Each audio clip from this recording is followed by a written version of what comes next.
Muy bien, pues como esto va por turno, hoy me ha tocado a mí. Así es que es una alegría siempre poder compartir con vosotros la palabra del Señor. Y estaba pensando ahí en la silla, cómo en la iglesia tenemos varias formas de comunicarnos con el Señor, ¿no? Hemos estado compartiendo la alabanza, que es una manera de hacerlo de alegría, ¿no? Yo pensaba que casi todas las letras que podemos cantar y todos los himnos que tenemos en el cancionero son palabras de alegría, de expresar el gozo y la gratitud que tenemos con el Señor, ¿no? Es una forma de hacerlo, ¿no? También tenemos otra forma de hacerlo, que es la oración, que es un poco más introspectiva, ¿no? Que tenemos ocasión de recogernos en nosotros mismos, ¿no? Y poner nuestra mente y nuestro espíritu en comunión con el Señor, ¿no? Y hablarle a Él directamente, personalmente, cosas íntimas. También aquí en la iglesia lo hacemos para pedir por otras cosas, por los hermanos y por diferentes circunstancias. Y por último, la palabra, ¿no? Y creo que la palabra es un pilar en la iglesia que tenemos que no ya escuchar el domingo solamente, sino que deberíamos de tenerlo presente en cada día, ¿no? En nuestras vidas. A mí me da mucha fuerza y me da me anima mucho Wilman, ¿no? Como su testimonio, con su forma de expresarse, que no es la nuestra, pero que llama la atención.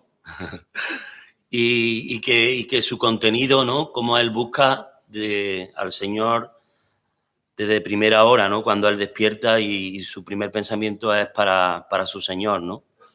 Y eso es algo que deberíamos de pensar también cada uno de nosotros, ¿no?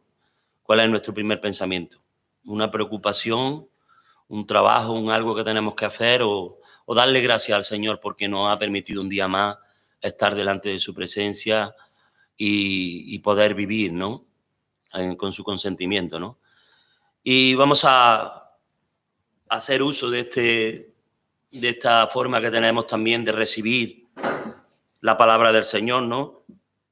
Porque al fin y al cabo todo está impregnado de esto, de su misma palabra, ¿no? La alabanza, la oración, todo está unido en lo que el Señor nos ha revelado, ¿no? Y lo que Él ha traído delante de nosotros para nuestra edificación, nuestra bendición, nuestra santificación, para que podamos acercarnos a Él, y estar delante de su presencia limpios.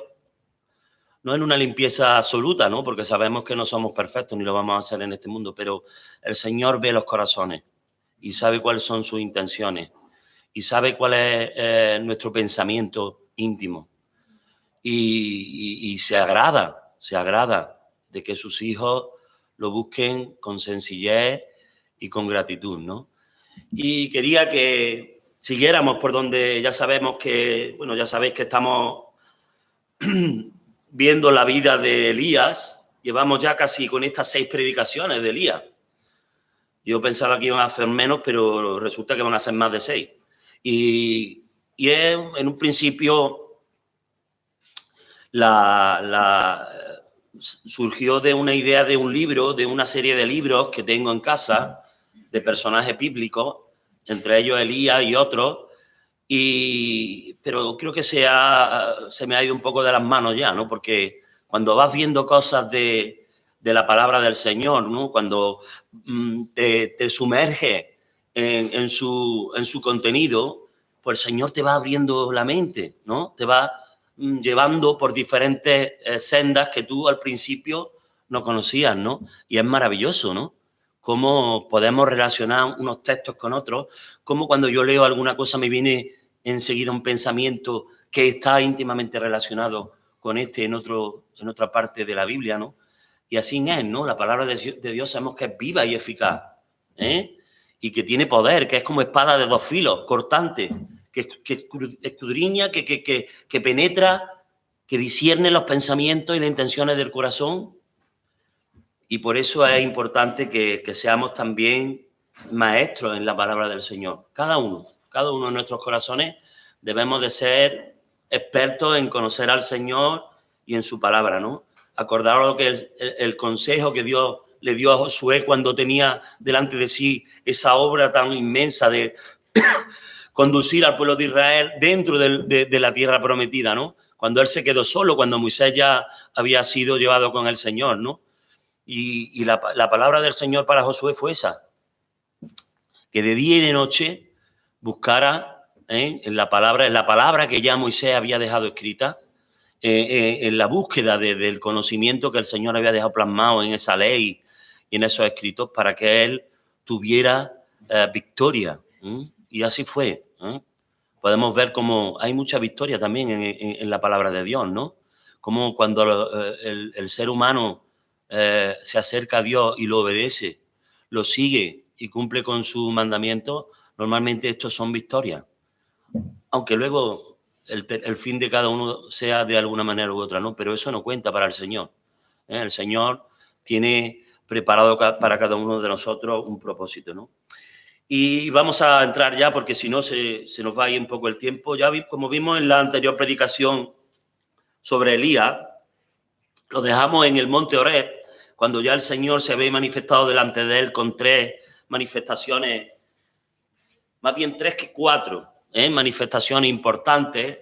¿Os acordáis? Allí en el Primera de Reyes, en el 19, y el Señor se había manifestado en un principio, le dijo que entrara en la cueva. Había habido una presentación, bueno, un milagro, podríamos decir, ¿no? De un terremoto muy grande que partía las peñas, que partía las montañas. Después un viento que asolaba, que se llevaba todo por medio, y de un fuego también, dice la palabra. Pero curiosamente, en ninguna de estas 3 manifestaciones estaba el Señor. No estaba Dios, ¿no? Recordad, ¿no? ¿Recordáis en qué manifestación estuvo Dios, no? Dice que soy yo un silbo apacible y delicado. Y ahí es cuando Elías se arrodilló y cubrió su rostro, porque él estaba seguro de que el Señor estaba en su presencia. Elías aprende una lección que le hizo seguramente madurar espiritualmente mucho, ¿no? A pesar de todo el bagaje que él llevaba consigo de su vida, como el Señor lo había llevado por diferentes sitios y había padecido persecución, hambre incluso, y una situación desesperante de opresión, de persecución por parte del rey de Israel, de Acab, y de su mujer, de Jezabel. Él aprende una lección que madurará seguro espiritualmente para toda su vida, como la seguridad plena de que Jehová su Dios siempre estaba con él, en toda situación. Y en este caso más podemos decir, ¿no? Porque era el paladín de Dios en ese tiempo, Elías. Era el escogido, era el que abría brecha por Dios en el pueblo. ¿Y cómo el Señor lo iba a dejar de su mano? Nunca estuvo fuera del cuidado de Dios Elías, ¿no? Sino que pudo contar con la bendición del Señor, incluso en las dificultades.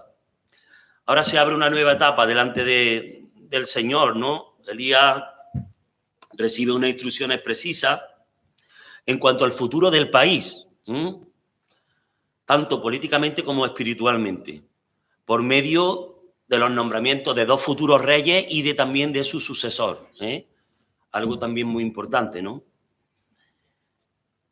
En verdad, Elías recibe una revelación que tiene que ver con todo el futuro del pueblo de Israel, incluso de las naciones que lo rodean. Vamos a ir a Primera de Reyes, en el capítulo 19, en los versículos del 15 al 16. Dice, y le dijo Jehová, ve y vuélvete por tu camino, por el desierto de Damasco, y llegarás y ungirás a Hazael por rey de Siria. A Jehú, hijo de Nimsi, ungirás por rey sobre Israel. Y a Eliseo, hijo de Safat, de Abel-Meola, ungirás para que sea profeta en tu lugar. El Señor pone ante su siervo, ante Elías, los acontecimientos futuros de las naciones y de también a su sucesor, a Elías, ¿no? Y de esta manera el Señor revela a Elías lo que va a acontecer en el futuro, ¿no? De una manera clara, ¿no? Y seguramente Elías, pues en ese momento tuvo que ya sabéis, ¿no? La actitud cuando él llegó al Monte Oreb, ¿no? Él estaba, en verdad, pasando una depresión y unas circunstancias difíciles en su vida. Pero yo creo que el Señor le hizo darle la vuelta a la tortilla, ¿no? Y le mostró que su pensamiento estaba equivocado, ¿eh? De todas maneras. Él no lo había desechado, no había prescindido de sus servicios y más, tenía una obra, un cometido para él inmediato, ¿no? Es decir, que la sensación de Elías que tenía de fracaso, de soledad, va a ser desechada por Dios, poniendo de nuevo al frente a su profeta en todos los acontecimientos políticos y espirituales de su pueblo Israel, ¿no? Para el resto de su ministerio. En realidad podemos pensar que Dios nunca ha hecho distinción de separar lo público o lo político de lo espiritual, ¿eh? Como tenemos algunas veces la manía o la tentación de hacer, ¿no? La ley de Dios abarcaba toda la actividad que realizaba el pueblo, tanto la que quedaba bajo su autoridad como el hacer cotidiano de cada humano.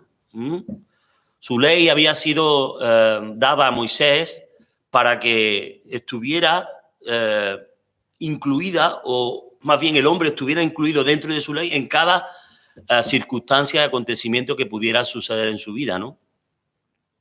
Y por eso nunca debemos de descartar que el Señor es Dios solamente de lo espiritual, ¿eh? En el sentido de que rige nuestras vidas, nuestras almas, en lo que moralmente debemos de hacer, cómo comportarnos, sino que también es Rey del mundo, el Rey de las naciones, es Rey de la política, es Rey de los pensamientos del hombre también. Él conoce cada una de las circunstancias y de las cosas que acontecen en este mundo, ¿eh? Aunque nosotros muchas veces se nos puede escapar y tener pensamientos de que esto está fuera de control. Nunca ha pasado eso y nunca sucederá, ¿no? El plan de Dios es universal y tiene para cada cosa su momento. Y lo podremos ver, ¿no? En nuestras vidas, en lo que el Señor permite que estemos aquí, pero también si miramos atrás podemos ver muchos acontecimientos en el que el hombre no ha tenido nada más que admitir la voluntad y la acción de Dios para su vida y para su inmediato vivir, ¿no? Para sus circunstancias personales, ¿no? Esto también será extensivo un día, ¿no? Para que el Señor, cuando lo tenga determinado, juzgue todos los pueblos también, ¿no? Y la palabra es clara en esto, ¿no? Lo podemos también ver en Eclesiastés. Alguien que busque Eclesiastés 12 en el versículo 14, ¿no? Para que lo tengamos claro y nunca se nos escape de nuestro pensamiento que hay cosas que a Dios ciertamente se le escapan o están fuera de su control, ¿no? Eclesiastés 12, 14. Porque Dios traerá toda obra a juicio, juntamente con toda cosa encubierta, sea buena o sea mala. Dice, porque Dios traerá toda obra a juicio. Toda obra, toda. Juntamente con toda cosa, todo. Encubierta. Que es la que nosotros no tenemos a nuestro alcance ni vemos. Todas las circunstancias que pasan al mundo diariamente, políticas como personales, ¿no? De circunstancias de asesinato, encubrimiento, estafa, muerte, ocultación, cohecho. Todo eso no escapa al Señor. Toda cosa, toda obra encubierta, sea buena o sea mala, el Señor un día la traerá a la luz, ¿no? Y eso es evidente que se quiere hacer una distinción con lo que hoy se cree, ¿no? Porque muchas veces oímos o pensamos que una cosa es lo político y otra cosa es lo personal, o lo que nosotros pensamos, ¿no? O lo que nuestra familia o en nuestro ámbito del hogar nosotros podemos pensar, creer o hacer. Pero luego la política es otra cosa. Eso es un error, ¿no? Por lo menos delante del pensamiento de Dios, porque Dios no hace esa distinción. Dios juzgará a todo hombre, todo hombre. Y ya hemos visto que será de una forma completa. No sé si vosotros habéis escuchado, yo desde pequeño he escuchado muchas veces que nuestras vidas están siendo grabadas, todas nuestras vidas, cada acto que hacemos, cada situación, aquel sitio que tenemos nuestro pensamiento oculto, aquella cosa que pasó que no sabe nadie, el Señor ha tomado nota de eso. Y un día lo traerá, conjuntamente con lo bueno y con lo malo, delante de Él, para que no haya duda, y nadie pueda alegar delante del Señor de que Él no hace justicia. Y muchas veces somos dados a pensar, esto es una cosa injusta, y puede ser que nosotros en nuestro pensamiento, en nuestro alcance, en nuestro tiempo limitado, pensemos que aquí no ha habido justicia para ciertas cosas, pero Dios traerá justicia un día para todo. Y Él pagará, dice el Señor, yo pagaré. Mía es la venganza, yo pagaré. Así es que siempre, lo digo como creyente, debemos de tener confianza en que el Señor está al mando de todo, que Él tiene las riendas bien sujetas y que por mucho que se nos mueva el suelo a nuestros pies y pensemos que vamos a caer y que estamos perdidos, somos hijos de Dios, eso no es sin propósito. Amén. Por eso digo que hoy en día hay, ya como en ese tema de poder hablar, de decir, hay como un tabú hoy en la sociedad de hoy en el tema de hablar de Dios, ¿no? Es una moda, no se debe de hablar de Dios. Antes yo me acuerdo cuando era más joven que no ya la gente creyente, quiero decir las personas que hablaban de Dios y que daban su testimonio y que evangelizaban, ¿no? Como mi padre, otras personas que yo he podido escuchar, sino que en la calle se hablaba de Dios. Se decía, la palabra de Dios estaba en boca de las personas, algunas veces para bien y otras para mal, pero la gente confiaba en Dios. Incluso los que no conocían al Señor hablaban de Dios, Dios ha hecho, Dios dirá, Dios mediante. Todas esas cosas se han ido acabando, se han ido borrando del vocabulario de hoy en día. Satanás se está encargando de borrar a Dios de la sociedad. Y debemos de también pensar que Satanás sigue vivo y activo en la tierra. Y su fin es arrastrar a cuantos más pueda a su castigo eterno. Él no quiere, él sabe que está perdido.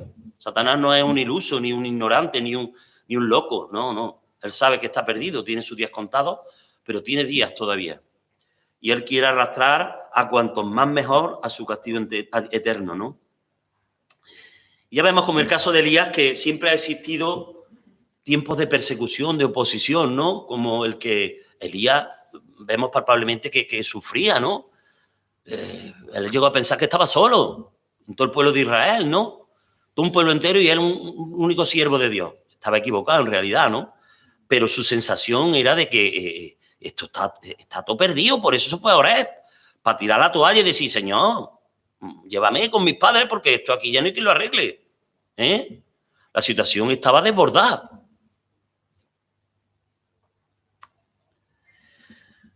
A nosotros también en estos tiempos se nos pide que divulgamos la palabra de Dios, con la ayuda de nuestro Señor. Siempre los creyentes, además de tener en su vida la disposición, el mandato del Señor de santificarse, de buscar al Señor y procurar cada día transformar sus vidas de gloria en gloria, como Pablo dice, ¿no? En el sentido de buscar que ser cada vez más parecido al Señor Jesús como modelo, ¿no?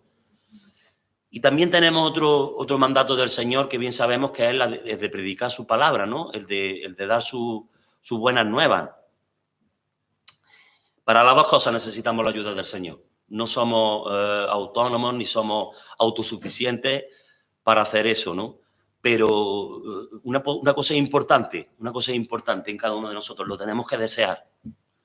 Lo tenemos que desear, porque podemos permanecer en un estado de conversión toda la vida, en el primer estado de conversión. Quiero decir, nos convertimos, creemos en el Señor, somos salvos, pero poco más podemos alcanzar del conocimiento, de la práctica, de la bondad, del amor, de todo lo que el Señor encargaba y Él enseñaba, ¿no? Y la meta del Señor, de Dios Padre, es que seamos como su Hijo Jesús, como el primer hombre que resucitó y que lleva el sello del nuevo hombre en sustitución de ese antiguo Adán, ¿no? Que cayó y que estaba perdido en el sentido espiritual, alejado de Dios, ¿no? Elías no debe... Bueno, vamos a ver en 2 de Timoteo como un ejemplo práctico de esto. 2 de Timoteo primero, capítulo 1, perdón, del 7 al 8.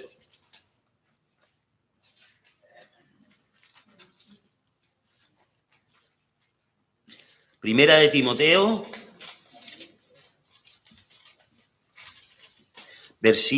capítulo 1, del 7 al 8. ¿Alguien que lo quiera leer? Porque no hemos hablado Dios de espíritu de cobardía, sino de poder de honor y de dominio propio. Por tanto, no te avergüences de dar testimonio de nuestro Señor ni de mí, que es suyo, sino participa de la aflicción del Evangelio que viene a través de Dios. Amén, amén. Lo repito, por si los de casa, los que están a través de internet no lo oyen bien, porque los hermanos se encuentran allí un poco más lejos. Dice, 2 de Timoteo 1, 7 al 8, dice, porque no nos ha dado Dios espíritu de cobardía, sino de poder, de amor y de dominio propio. Por tanto, no te avergüences de dar testimonio de nuestro Señor, ni de mí, preso suyo, sino participa de las aflicciones por el Evangelio según el poder de Dios. Y yo pienso, ¿quién no ha sentido alguna vez vergüenza de hablar del Evangelio? Yo lo he sentido, no una sola vez, sino muchas veces. No vergüenza de que yo me avergüence del Señor, sino vergüenza de hablar del Evangelio. En el sentido de señalarme, de decir, de proclamar, de hacer un paréntesis entre lo que se está hablando y lo que yo pienso. Es decir, abrir nuestro corazón. ¿No ha pasado a vosotros alguna vez eso?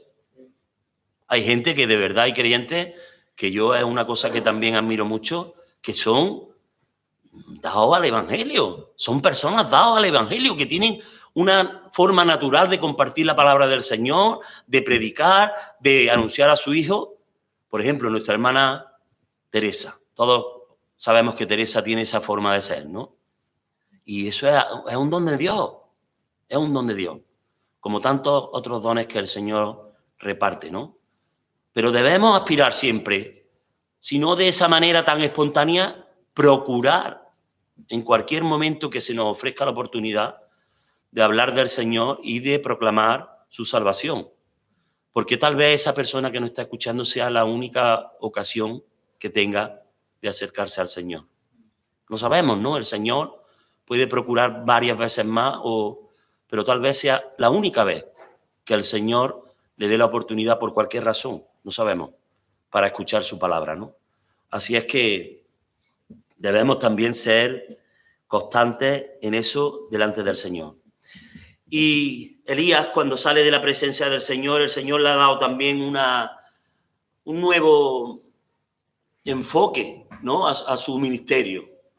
Ya no debería de centrarse tanto en buscar hacer milagros delante del pueblo de Israel. Acordad lo que os digo. La primera manifestación del Dios, ¿cómo fue? De Dios en el monte de Oreb fuera, ¿cómo fue? Como un terremoto, ¿no? Que partía las peñas, algo que si bien es natural, que sabemos que hay terremotos, pero en ese momento sabemos que estaba obrando por la mano de Dios, ¿no? El segundo, ¿qué fue? Un viento que decía que también que rompía las rocas de la fuerza que tenía el viento. Y tercero, un fuego. Pero en ninguna de esas tres manifestaciones estaba el Señor. ¿Y qué son esas manifestaciones? Verdaderamente son manifestaciones milagrosas, maravillosas, sorprendentes, que vemos y que impactan, ¿no? Pero ya vimos el efecto que causó en el pueblo de Israel. Fue un efecto vano, poco, vacío, de poco provecho, sobre todo para Elías, el pobre. Después de ver la manifestación de Dios, como el fuego de Dios salió del cielo y quemó el holocausto hasta los cimientos y no quedó nada, incluso de las piedras. ¿Sabéis a qué temperatura se quema una piedra? La lava que sale de los volcanes es piedra líquida y no está consumida, está ahí, en estado líquido. Pues imaginaros, ¿no? Tal vez, ¿no? El Señor no tenía por qué hacer que aquello fuera un calor insoportable, sino hacerlo desaparecer sin más, ¿no? Pero vimos que ese efecto duró poco en el pueblo, ¿no? Fue una cosa de euforia, de euforia. Y el Señor sabía que eso no era permanente, ¿no? El Señor entonces le pide a Elías que tiene que difundir su mensaje, su ley de palabra, por medio del hacer cotidiano, de la predicación, de la dedicación, del servicio. Los milagros espantan y abren brecha en el pueblo de Israel, pero no consiguen captar la atención. ¿Qué dice Romanos 10, 17? Vamos a ver Romanos 10, 17. Una palabra de Dios muy conocida y que también debemos de tener nuestras mentes grabadas. Romanos 10, 17. Dice, así que la fe es por el oír y el oír por la palabra de Dios. Mira qué frase más corta, más sencilla y más importante. La fe viene por el oír. Y ese oír no es cualquier palabra. No se proclama cualquier cosa, un chiste o algo que tengamos que nos venga a la mente espontáneamente. No. Es la palabra de Dios la que hace que al oírse produzca esa fe. Entonces Elías tiene ese mandato del Señor de volver al pueblo de Israel otra vez y procurar otra vez con otra metodología, con otra estrategia, intentar rescatar a su pueblo de la perdición. Porque en realidad el Señor, a través de Elías, lo que estaba haciendo era eso, su pueblo estaba perdido, ¿no? Ya vimos en anteriores pasajes cómo se encontraba espiritual y moralmente, ¿no?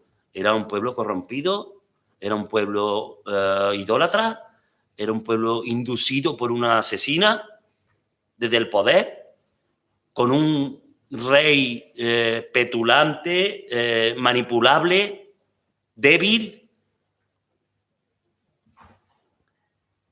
Desciende entonces Elías del monte Oreb y va camino de Israel, ¿no? Con esa dedicación que Dios le ha puesto en su mente de volver al pueblo de Israel de su mal camino, ¿no? Y lo primero que hace Elías es buscar a Eliseo. Era lo más inmediato que puso en el corazón de Elías el Señor, ¿eh? El buscar a Eliseo y realizar la petición de Dios de uncirlo, no en el sentido de cómo se ungía a los reyes, ¿no? Los reyes sabemos que lo ungían con aceite, ¿no?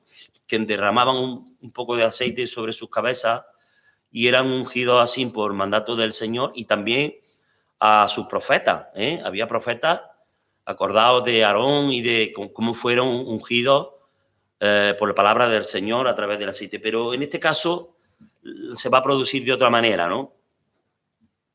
En realidad, Elías solamente fue en busca de Eliseo. Los dos reyes que menciona el Señor en esta profecía no serán nombrados o ungidos o coronados hipotéticamente por Elías, sino que ya lo hará Eliseo, ¿no? Y vamos a ver cómo se produjo ese encuentro, ¿no? Porque es interesante también que veamos cómo el Señor actúa y cómo la palabra del Señor no había muerto tampoco en el pueblo de Israel, ¿no? Había personas que seguían queriendo, seguían buscando, seguían alabando y seguían sirviendo al Señor como su rey y como su protector, ¿no? Vamos a Primera de Reyes, en el capítulo 19, de 19 al 21. Vamos a ver, ya se me ha equipado.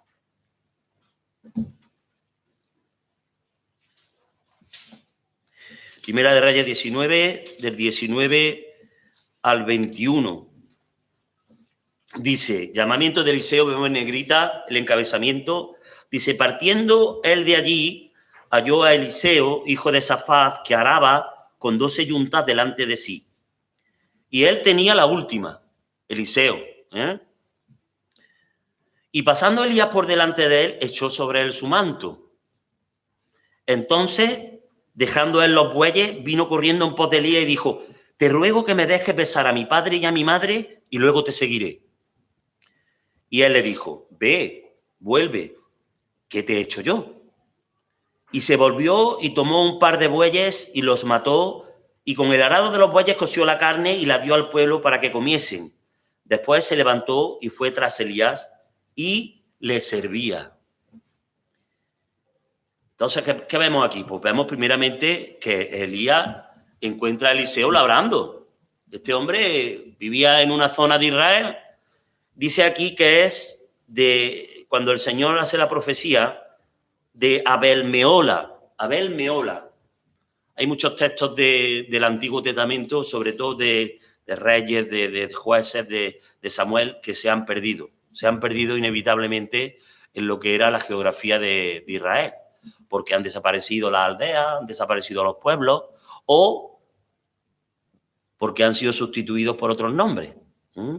Y en este caso, pues, no lo he buscado, en el Google. Muchas veces metes la palabra en Google, oye, y te remite directamente al sitio donde está Israel. Se ve que hay allí en Estados Unidos gente interesada en que se sepa lo que bíblicamente se encuentra en Israel, ¿no? Y es interesante. Si algún día tenéis curiosidad por saber alguna zona, a mí me causa bastante curiosidad eso y por eso lo busco algunas veces, ¿no?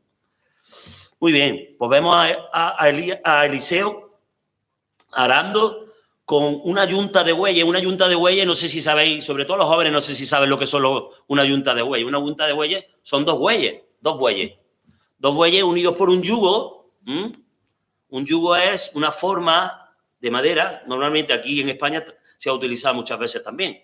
Una madera que hace un tramo y luego se abre en un arco donde las cabezas de los animales entran y son amarrados con las cinchas, con las correas, para que puedan ser dirigidos en el campo y labren la tierra. Pues Eliseo llevaba una yunta de bueyes, pero es que delante de él había 11 yuntas más. ¿Qué os supone esto a vosotros? Si pensáis, ¿esto qué supondría?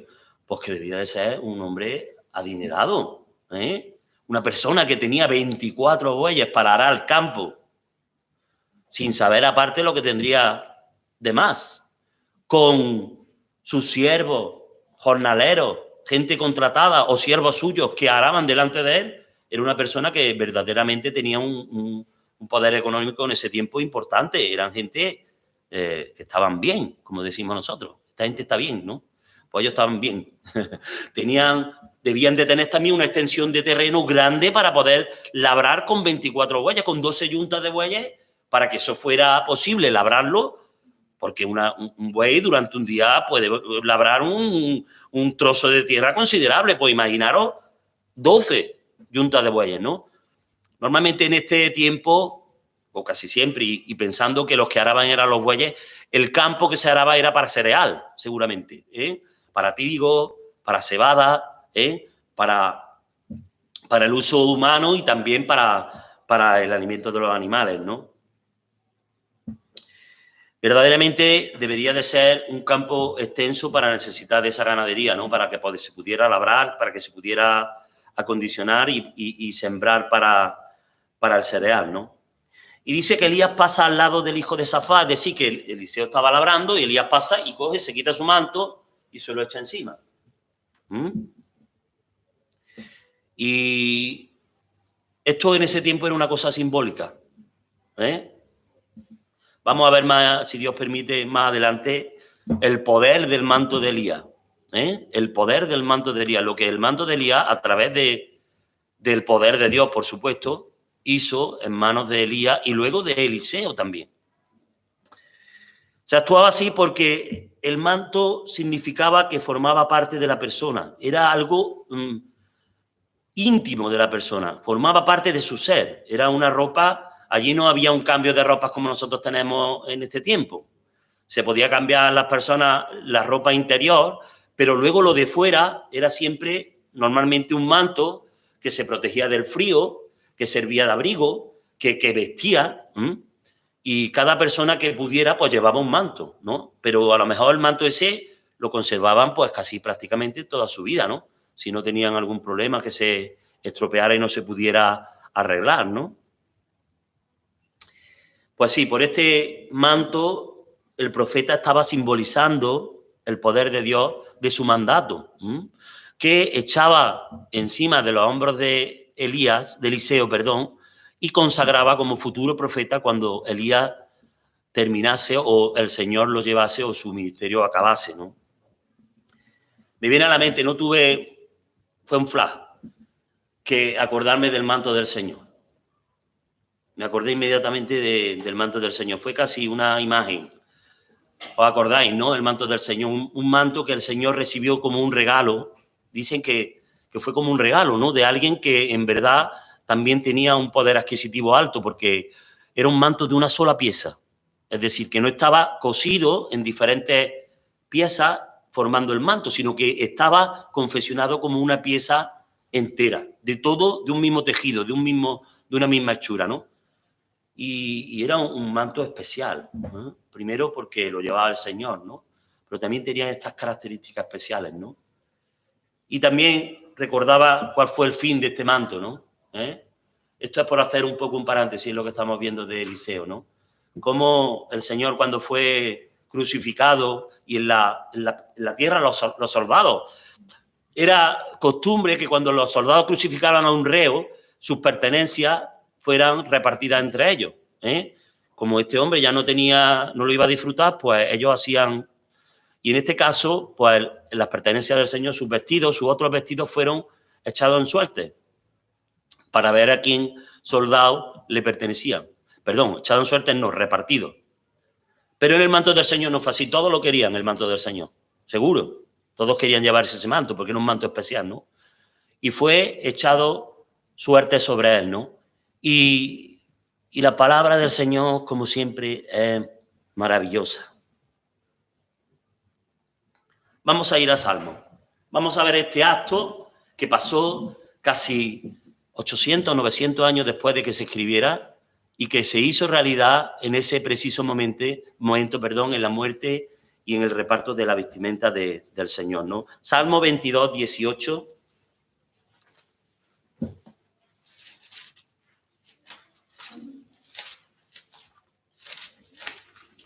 Dice la palabra: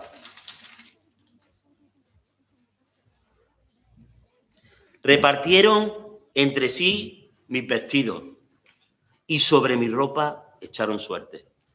Este texto que estamos leyendo lo escribió David cuando el Señor, por supuesto, no había nacido, ¿no? Pero en el que no se sabía nada todavía de la forma, del comportamiento, de la vida del futuro Mesías, ¿no? Dios mismo, ¿no? A través de su espíritu inspiró a David para que estas palabras quedaran reflejadas como testimonio de profecía, de acontecimiento futuro de lo que el Señor Jesús padeció y sucedieron, ¿no? Repartieron entre sí mis vestidos. El Señor está hablando en primera persona aquí. El Señor Jesús. En boca de David, el Señor Jesús está hablando y está diciendo: repartieron entre sí mis vestidos y sobre mi ropa echaron suerte. También es destacar en el caso de Eliseo que no era una persona, yo pienso, no sé vosotros, que no era una persona, yo no lo veo una persona idónea para el cargo que el Señor le había encomendado. Dirá, bueno, ¿y por qué? ¿Cómo encontramos a Eliseo? Lo encontramos arando, ¿no? Con su familia, en una ocupación diaria, tenía un trabajo que era el ocuparse del campo de su familia, de labrarlo, como tantos labradores y agricultores hoy en día hacen, ¿no? En sus campos, si son jornaleros, son propietarios de sus campos. Pero si pensamos bien, no nos encontramos ni orando, ni estudiando o predicando la palabra de Dios, ¿verdad? Cosa que tampoco era necesaria, ¿no? Pero pensemos. sino a manos de la Junta, dirigiendo los bueyes, seguramente al mando de toda la labranza que se estaba haciendo en ese momento como hijo de la familia, de la que era dueña del campo. Pero el Señor Jesús, bueno, el Señor Jesús, en este caso el Señor Jehová, que fue como en esos tiempos se designaba a Dios, como Jehová no tiene preferencia en este caso, ¿no? Quiero decir que no procedía de un linaje que fuera especial en el sentido de profetas, de sacerdotes, de personas ocupadas por generaciones, que la había en Israel, que la había. Después podemos ver más adelante como Eliseo, cuando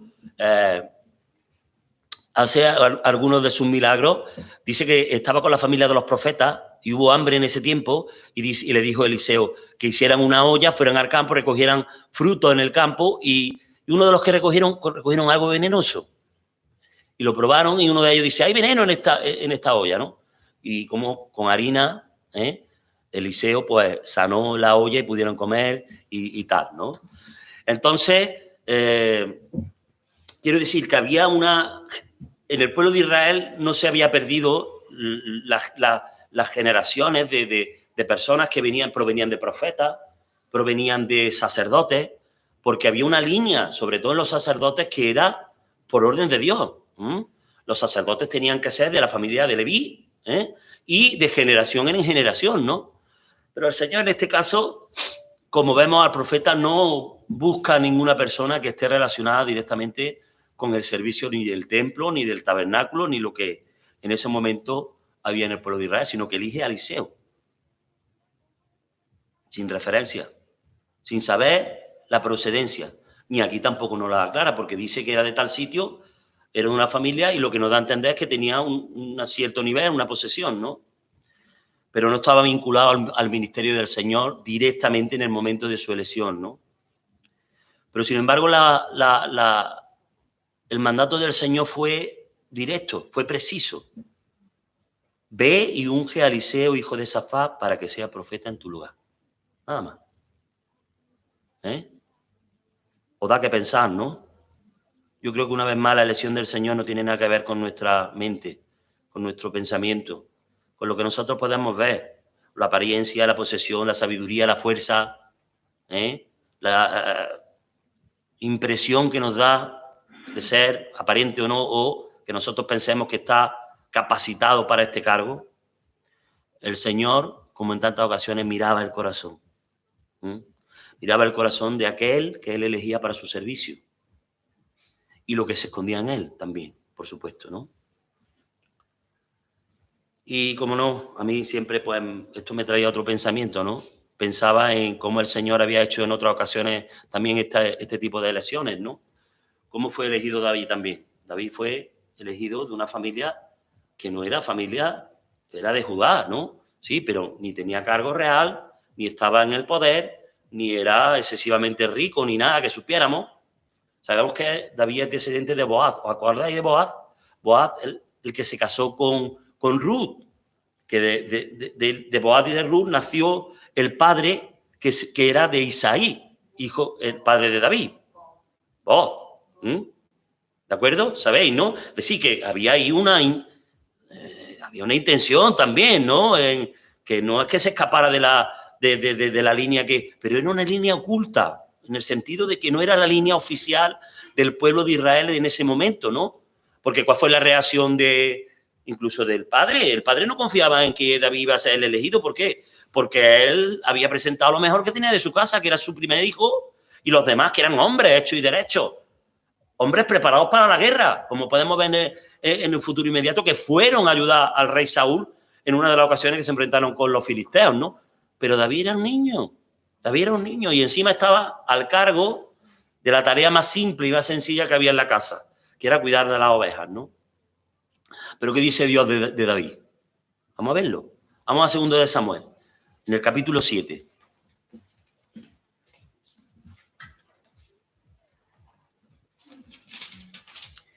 Segunda de Samuel 7, versículo 8, dice: Ahora pues dirás así a mi siervo David: así ha dicho Jehová de los ejércitos: yo te tomé del redil de detrás de la oveja para que fuese príncipe sobre mi pueblo, sobre Israel.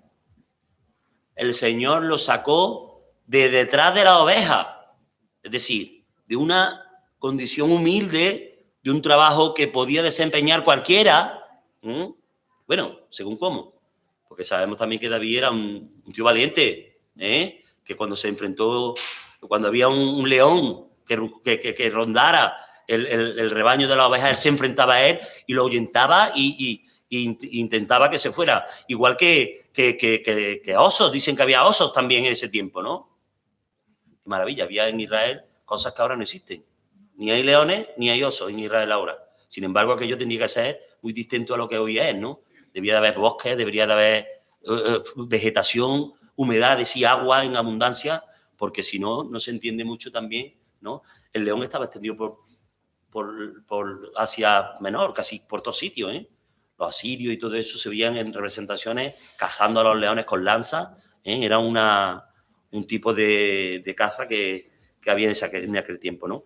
Pero como vemos, ¿no? Como quiero destacar, ¿no? Que a ojos del hombre David en aquel tiempo cuando fue elegido no era nadie, no tenía valor ninguno. Pero Dios sí estaba viendo en él algo, ¿no? Porque aunque fuera descendiente, como hemos dicho, de Boaz y de Ruth y de la línea que el Señor eligió para su hijo, es verdad, pero porque no podía haber sido otro, ¿no? Quiero decir que él tenía algo especial. Porque Dios no hace distinción de personas. Dios no elige a uno así por capricho. Lo elige porque cree o ve que es conforme a su corazón. Conforme a su corazón. Bien, ¿no? Cuán importante no es desestimar la elección de Dios cuando la tenemos delante de nuestros ojos, ¿eh? El Señor, a través de David y de su entraña, nació el Salvador. El Señor, con su pacto eterno, a través de David, permitió que la salvación se extendiera a todo el mundo conocido, de hoy y desde el día que el Señor Jesucristo murió en la cruz, ¿no? Cuán importante era la elección de David, cuán importante era, como un eslabón más de la cadena especial, porque no podemos compararlo con otros eslabones que también fueron, como por ejemplo Booz. Booz se menciona en la Biblia, en el libro de Ruth, pero no tiene una preeminencia ni siquiera como tiene Ruth. Ruth es verdaderamente la protagonista de ese libro, pero sin embargo Booz tuvo que estar ahí para que eso fuera posible. ¿Y qué os acordáis de Rahab, la ramera? Aquella que fue elegida entre el pueblo, un pueblo impío, un pueblo que vivía en Jericó y que Dios la eligió como cadena también, como su madre del Salvador. ¿Podemos decir que era madre del Salvador? Lo fue en verdad, ¿no? Es decir, que siempre hemos de pensar que el Señor tiene, como Él dice, mis pensamientos no son vuestros pensamientos, ni mis caminos son vuestros caminos, ¿no? Por eso el Señor tenía una designación también especial con Eliseo, ¿no? Y es bueno que no, como he dicho antes, que no nublemos nuestra vista con que es muy humano, ¿no? El pensar y el juzgar y el desechar y este me cae mal y no lo quiero porque no me gusta su cara. Son muy humanos, ¿eh? Pero el Señor no piensa así, ¿no? Y si hacemos esto, tristemente, muchas veces nos podemos estar encontrando en lucha con Dios. Porque si el elegido de Dios ha sido, en este caso, este padre es para ti, Ismael, y esta madre es para ti. Tus hermanos son estos. Y tus pastores, profetas, maestros de la escuela dominical son estos.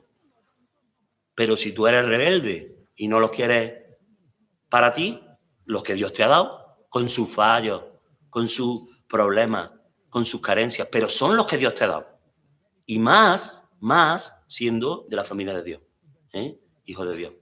Muchas veces pensamos que nos podemos encontrar luchando contra Dios, contra sus propósitos, cuando pensamos que estamos haciendo su voluntad. Que esto pasa mucho también, Mirad el mundo islámico como está de alterado, ¿no? Ellos piensan que están haciendo la yihad, la obra de Dios, la yihad. cuando lo que están haciendo es la obra de Satanás. ¿Eh? Pero son engañados. ¿Habrá personas buenas en el Islam? Claro que las hay. Y personas con buenas intenciones y personas que aman la paz también. Pero ahí hay ahora mismo un núcleo duro que está condicionando todo lo que es el mundo islámico, ¿no? Bueno, vemos cómo Eliseo reacciona y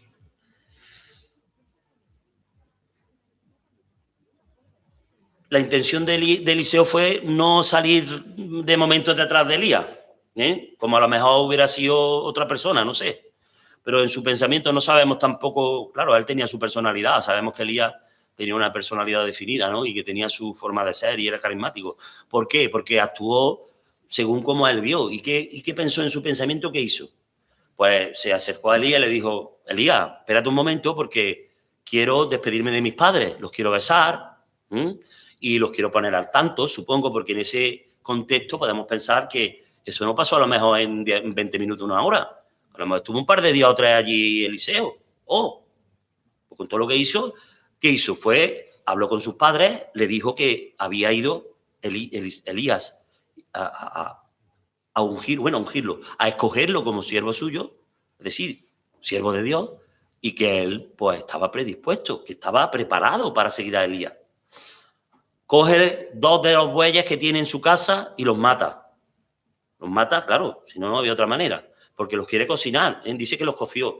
Coció supuestamente que había olla, en olla, porque yo no sé por qué, no lo sé con exactitud, pero no eran los judíos muy dados al asar, la carne, las barbacoas y todo ese tipo de cosas. Más bien las cocían, porque casi siempre que se habla de la carne es cocida. Cocida que podía ser en un guiso, claro.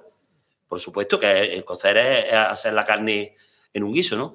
Y repartió esos 2 bueyes, imaginaos 2 bueyes, ¿eh? 2 bueyes son 2 animales grandes, ¿eh? Que un buey puede ser casi cerca de 1000 kilos, puede pesar un buey. Pues los trocearon tal y los prepararon, los cocinaron y dice que le dio de comer al pueblo, ¿no? Era una forma, vemos ya cómo se va denotando la elección del Señor, en Eliseo, cómo tenía un corazón agradecido, al Señor. Y él quería compartir esa nueva vida que él iba a disfrutar ahora con los que lo rodeaban y sobre todo con personas seguramente que no tendrían que comer, ¿no? Hace esto y de momento dice que, vamos a leerlo de las propias palabras de la palabra, hemos dicho que está en Segunda de Reyes 19, 21 al final. Quiero recalcar que dice, y le dio al pueblo para que comiesen. Después se levantó y fue tras Elías, y esto es lo que quería yo resaltar ahora. Y le servía. Hemos dicho que Eliseo era una persona supuestamente adinerada, que tenía tierra, animales y supongo que dinero también, porque todo eso conlleva una cosa, conlleva la otra, ¿no? Y el siervo de Elías lo primero que hizo fue que servirle. ¿Cómo lo sirvió a Elías? Pues supuestamente lo más normal es que entrara al servicio de Elías directamente, es decir, para atender a las necesidades del profeta Elías cotidiana. Y de esa manera ir aprendiendo a través de Elías el oficio de profeta, porque lo que él quería hacer o lo que Dios le había determinado que fuera era eso, ¿no?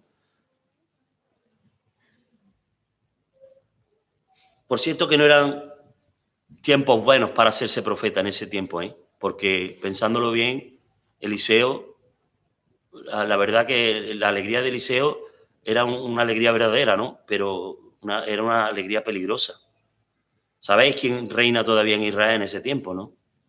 Acá y Jezabel todavía no han sido depuestos, ni su trono ha terminado, tienen poder y pesa sobre los profetas persecución y muerte por mandato de Jezabel.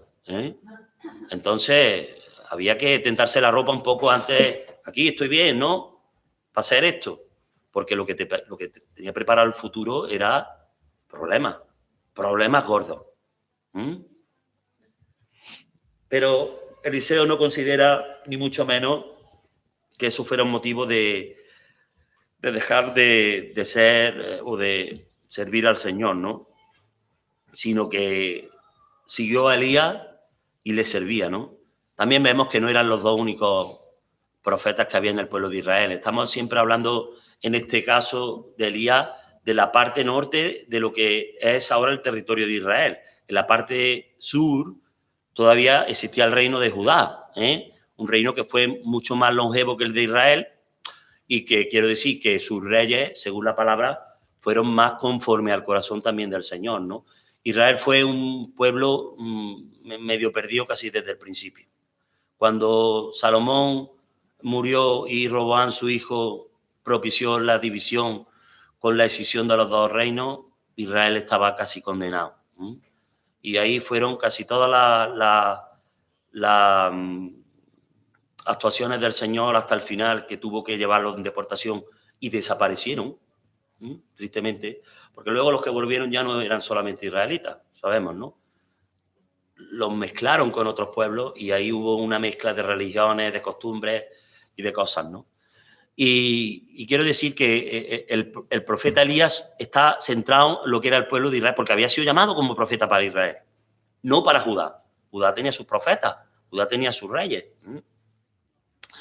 Y dice el Señor que como ya le había advertido a Elías en el monte, que no eran los únicos que estaban en el pueblo de Israel y que lo obedecían, sino que también dice que el Señor se había encargado de preservar a 7.000 que no habían inclinado a Baal sus cabezas ni lo habían besado. Es decir, personas que eran fieles todavía al Señor. Se nos ha ido un poco el tiempo, porque todavía me queda tela y me parece a mí que lo vamos a cortar un poco, pues ya casi una hora. No quiero ser muy pesado, aunque sea muy elocuente yo, ¿no? Bueno, vamos a terminar ya con un pensamiento solamente.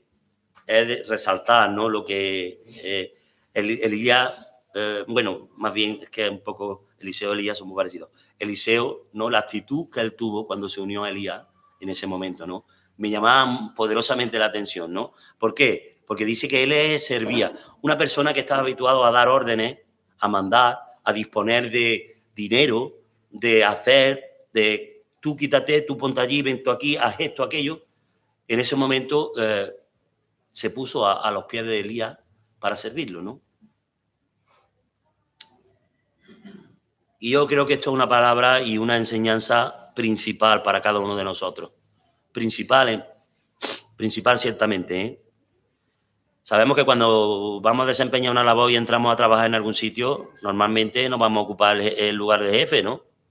Quiero decir, si entramos de mecánico, nos va a decir el jefe, ven, ponte tú aquí y yo te sirvo. Tú me dices, tendremos que aprender, ¿no? Y tenemos que empezar desde abajo, ¿no?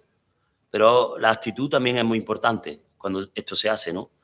Porque podemos llegar y pensar que lo sabemos todo, y que yo ya he montado mi moto 7 veces y sé cómo va, que me conozco todos los tornillos. Pero el oficio no es solamente el de montar tu moto, sino otras muchas cosas más que tienes que aprender, ¿no? Pues como en esto todo, ¿no? La actitud que el Señor pide de cada uno de nosotros, ya aquí, hoy en día también, ¿no? Siempre ha sido así, ¿no? Es que tengamos la actitud que tuvo el Señor, Y esto sí que es impresionante, lo del Señor. Lo del Señor sí que es impresionante. Lo de Eliseo es de verdad sorprendente, pero lo del Señor es impresionante. La actitud que el Señor tuvo cuando vino al mundo, su forma de pensar, su forma de actuar, su forma de hablar. Y lo vamos a ver para terminar en Lucas 22.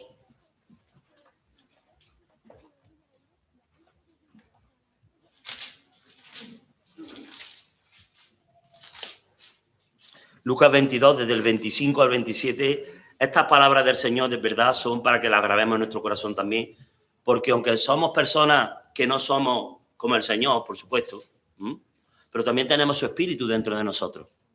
Y en la medida en que nosotros potenciamos su espíritu dentro de nosotros, nos acercamos más fielmente a lo que es la apariencia del Señor real. Dice el 25 del 22, capítulo: El tema viene de una disputa que hubo entre sus discípulos, dice, empieza por el 24, dice, hubo también entre ellos una disputa sobre quién de ellos sería el mayor. Pero él les dijo, los reyes de las naciones se enseñorean de ellos y los que son sobre ellas tienen autoridad, son llamados bienhechores. Es decir, el que gobierna sobre una nación encima recibe como apelativo o como nombramiento que son bienhechores, que son buenos con respecto a su gobernado. Es decir, el dirigente es el que consideraba el que era gobernar o que era bueno. Me pregunto yo cuánta gente piensa eso hoy en día. Me pregunto yo. Poca. Visto lo que vemos. Pero aquí el Señor tiene un alto concepto, por lo visto, de los gobernantes. Por lo menos pensaba que la gente tenía pleitesía con los que le gobernaban y que los respetaban. Mas no así vosotros, sino sea el mayor entre vosotros como el más joven y el que dirige como el que sirve. Porque, ¿cuál es mayor, el que se sienta a la mesa o el que sirve? No es el que se sienta a la mesa. Dice, no es el que se sienta a la mesa, claro, el que va a ser servido, ¿no? Dice el Señor, mas yo estoy entre vosotros como el que sirve. Es impresionante, ¿no? Pensáis quién estaba diciendo estas palabras, ¿no? El Señor había dejado su reino, su verdadero reino celestial, que no podemos ni imaginar cómo es, de luz, de poder, de eterno, para servir a unas criaturas rebeldes que se habían puesto en contra de él y su padre. Y cuando viene aquí, lo que hace es servirles. Quedémonos con esta palabra. Mas yo estoy entre vosotros como el que sirve. Amén. Amén. Muy bien, vamos a orar. Terminamos. Señor, tú sabes, Señor, nuestro corazón, Padre. Tú puedes ver el corazón de cada persona, Señor. Para ti no hay nada oculto. Tú sabes, Señor, cómo somos, Señor. Tu iglesia, Señor, aquí en el Laurel, Padre. Te pedimos, Señor, que tú nos ayudes, Señor, a darnos cuenta en nuestra vida diaria, Señor, en nuestro caminar diario, de la forma, Señor, en que tenemos de servirte, Señor. Pon en nosotros, Señor, luz. Pon, Señor, en nosotros humildad, mansedumbre, para poder sobrellevar la carga, Señor, con facilidad, Señor. Y acercarnos a ti, Señor, y saber confiados que tú estás siempre a nuestro cuidado, Señor, como has hecho siempre, Señor, con tu siervo. Pero también pide algo de nosotros, Señor. Que nos aproximemos ante ti, Señor, con voluntad, Señor, de parecernos cada día más a ti. Ayúdanos, Señor, sabemos que la tarea no es fácil, Señor, y que nuestros cuerpos, Señor, luchan en contra de cada uno de nosotros, Señor. El pecado que reina en nuestros miembros, Señor, nos impele muchas veces a hacer lo que a ti no te agrada, Padre. Pero queremos servir como tú has servido, Señor. Servir a nuestros hermanos, Señor, ser el que sirven, no el que es servido, Señor. Cada uno con el prójimo, Padre. Y sabemos, Señor, que eso es vida y que es vida en abundancia, Señor, y que tú lo bendices, Señor, y que estás allí en medio de aquellos que lo practican. Por eso, Señor, te lo dejamos y lo ponemos delante de ti, sabiendo que tú tienes poder, Señor, para hacer todas las cosas y más, Señor, las que te agradan. En el nombre de tu Hijo Jesús. Amén.